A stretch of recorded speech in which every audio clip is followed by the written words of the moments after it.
Bundan 1 yil oldin bizni professorim bilan birgalikda beauty industriyasini hozirgi kunda trendda bo'layotgan, hozir hamma o'sha qiziqyapti-da. Ko'pchilik menimcha qizlar qiziqsa kerak. Ishlatadiganlar bor, koreyskiy uходовый kosmetikalarni.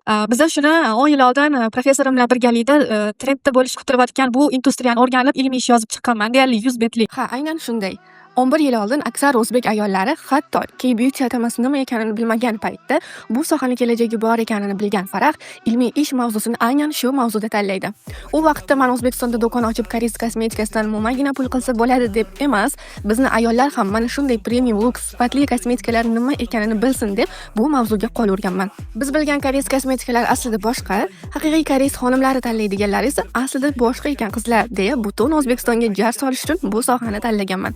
Umid qilamanki, sizlar meni eshita olyapsizlar va men O'zbekistonda missiyamni to'g'ri bajarmoqdaman.